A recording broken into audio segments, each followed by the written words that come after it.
Hello, I'm Jacob Fisher, Senior Strategist here at UnifiedCommunications.com, and I want to show you some of the new whiteboarding features that are available on Service Hub. As it's recently received an update to the app with a new layout and some new features available. So first you'll see up in the top left corner there the option to start a new whiteboard, but I'm going to jump to a whiteboard I was working on previously. I'm going to tap on it here. For a second for that to load. And then here you'll see some different elements I was working on. I'll zoom in a bit to some open space. I'll show you some of the things that you can add. First one I wanted to show was the option to add a template for different kind of projects you're working on. So I have here, there are actually 50 plus new templates available, sorted by category for whatever kind of project you're working on. I'm going to go to project planning. Look through here, one that works well for the kind of project I'm working on. Tap, and that will automatically add a template for you to use on your whiteboard that you can add elements to and work with a team to project plan, brainstorm, that sort of thing. We also have some different inking options available and some different elements that you can add. First one I wanted to do is add a shape to my whiteboard. So if I click shape here, I'm just going to do an arrow. If I add this, that gives me a pre-created arrow element that I can move around, choose the color, choose the size, add that to my whiteboard. You also can add reactions. I'll go here, and if it's something I like, give it a thumbs up or a heart, and select those. Just like the arrow element, I can move that around and add that to different places. Also, automatically recognizing shapes when you draw is also changed a little bit if you're familiar with old whiteboard. Now, if you go to draw a shape, like for example, I'll draw a circle. If I draw a circle and then just hold my pen there for a second, it'll automatically recognize that and snap to that shape. So it works for circles, squares, triangles, that sort of thing.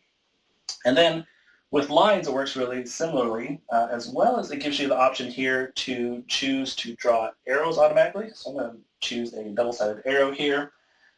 Similarly, draw a line between two items. Hold your pen there for a second. You'll get a nice clean arrow line. We can choose to move that around, and then as soon as I let go of the pen, we get an arrow in that space. You can also lock these elements. So say you're working on a large canvas like this and you want to lock something into place. We can select multiple items here. I'm going to select these, select multiple, and then from the menu here we can choose lock. Now you'll see each of these elements has been locked into place on the board. We can also now bring in PDFs or PowerPoint slides into our whiteboard, something that we have saved like in our OneDrive. So that's the menu here. If I select that, it's actually going to show me some of the recent PDFs and PowerPoints I was working on recently. I'm going to choose this one right here. And with this option, we can choose to add either just one slide from this or multiple pages if we'd like. I'm just going to choose a single one, choose to insert, and that will add that as an element on my board that I can use for the work that we're doing.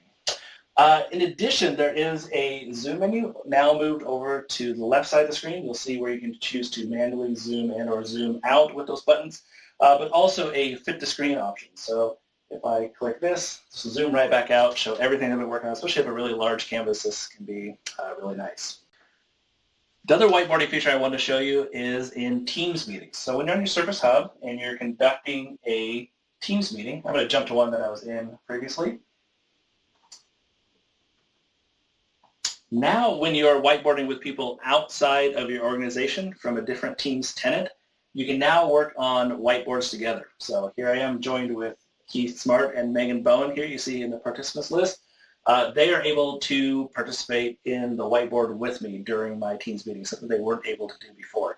They'll have temporary access to this whiteboard during the meeting, and then once the meeting ends, they'll lose access to it, but I'll still have access to it in my whiteboards to be able to use later on.